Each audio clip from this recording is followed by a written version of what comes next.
আজকে আমরা সবাই মিলে ট্যুরে চলে যাচ্ছি চন্দ্রনাথ পাহাড়ে। সকাল সকাল সবাই মিলে ৭টার দিকে রেডি হইয়া খাবার দাবার শেষ করে ব্রেকফাস্ট করে আমরা সবাই চলে যাচ্ছি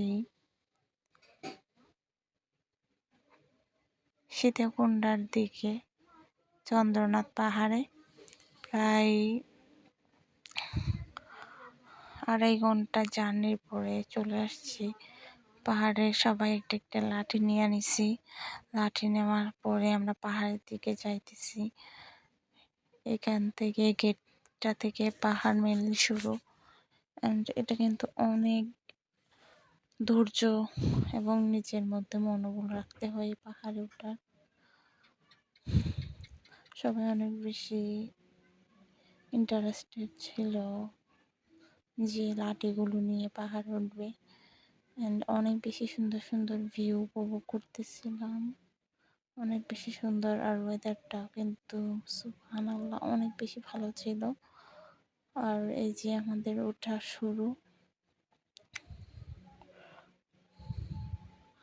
অনেক অনেক কষ্টের একটা কাজ পাহাড়ে ওঠা আমি মনে করি। আর ওখানে কিছু দোকানও ছিল।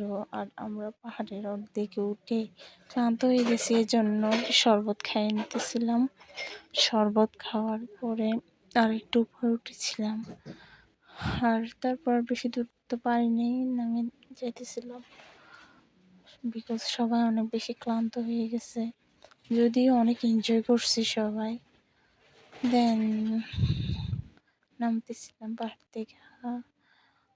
আর এটা পুরো পাহাড়ের ভিউ অনেক বেশি সুন্দর, অনেক অনেক বেশি সুন্দর। আর চট্টগ্রাম মানে তো পাহাড় এবং সমুদ্র দুটোই একসাথে পাবেন।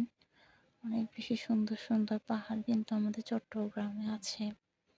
অনেক পর্যটক ছিল ওই দিন, আমরা যেদিন গেছিলাম। বাংলাদেশের বিভিন্ন প্রান্ত থেকে আসে মানুষজন এই পাহাড় দেখতে। অনেক বেশি সুন্দর লাগে এই যে ভিউটা, আমার তো অনেক বেশি ভালো লাগছে। এই প্রথম আমি গিয়েছিলাম সীতাকুণ্ডের এই চন্দ্রনাথ পাহাড়ে। আর ফ্যামিলির সবাইকে নিয়ে যাওয়ার তো মজাই আলাদা। দেন আজকের জন্য এতটুকুই। আল্লাহ হাফিজ।